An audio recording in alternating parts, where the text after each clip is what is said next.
Hi, Move Brothers. This is Jonckers coming from Spokane, Washington.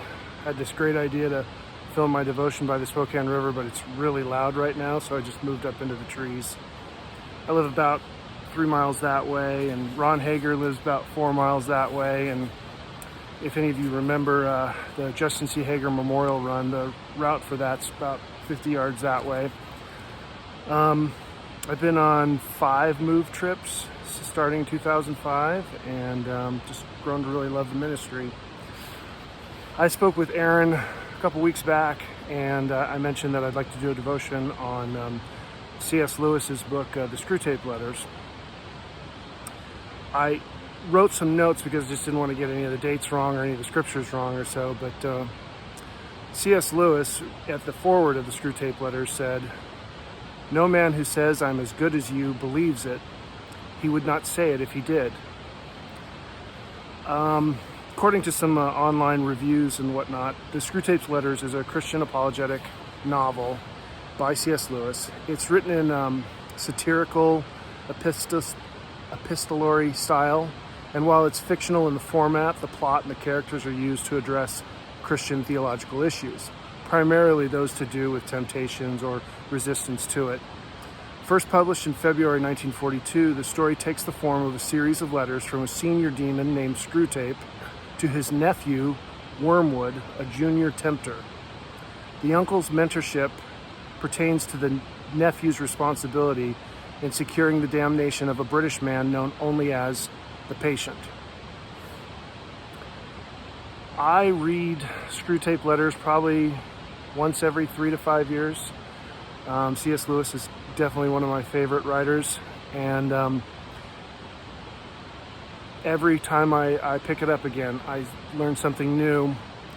But as I've grown older and gone on more and more move trips, I realize day after day that I'm the patient. I'm the tempted one. I'm the one filled with doubt or anxiety or things that things are out of my control. One of the scriptures that always hurts to read is Romans 7:15, and I nod my head because this is Paul saying, "I do not understand what I do, for what I want to do, I do not do, but what I hate, I do. And if I do what I do not want to do, I agree that the law is good. As it is no longer I myself who do it, but it is sin living in me. For I know that good itself does not dwell in me, that is, in my sinful nature.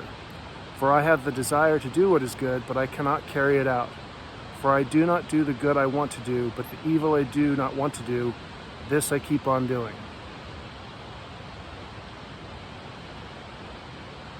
I'm probably in the middle of the road. I'm one of the Move members that doesn't really feel super confident on trips because I don't have all the background experience that a lot of the guys do, whether it's contract work, painting, construction, that sort of thing. And a lot of times these seeds of doubt, I realize I'm planting them in myself. But there's certain guys like Steve Klein and Scott Carroll that are committed to the ministry, and I feel kind of like an outlier in this really far-reaching ministry.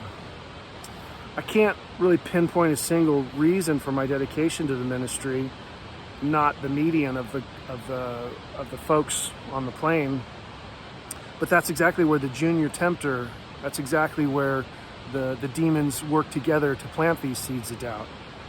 And that self-doubt, it blooms whenever I try to inflate myself with other reasons. I love to travel. I love the camaraderie of the move trips, and I'm continually overwhelmed by the other testimonies and the other devotionals by men that I really, really admire. It's this brotherhood and the creativity that I encounter.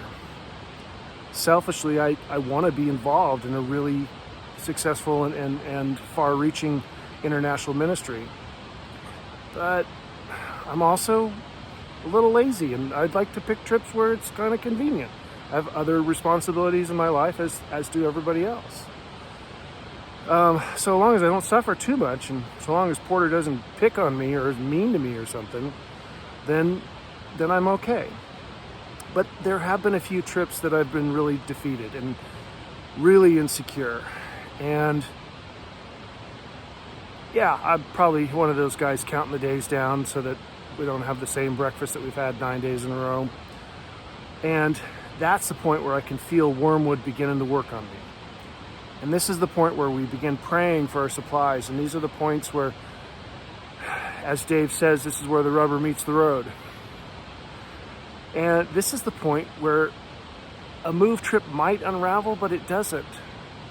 Because we're all familiar with Luke 6:38. Give, and it will be given to you.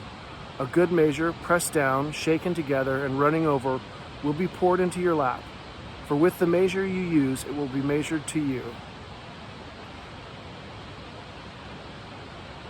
Ultimately, the Screwtape Letters are fiction, but it holds up so well, and I really encourage any of you that have not read the Screwtape Letters to give it a listen or download it as an audiobook. It's really, really good.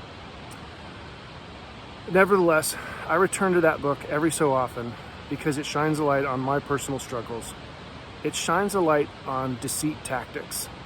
It reveals just how easily we are all distracted from the main purposes of our lives. And whenever I'm feeling inadequate, I surrender that feeling to the Lord. I ask for His help, and I relax because I know He's in control.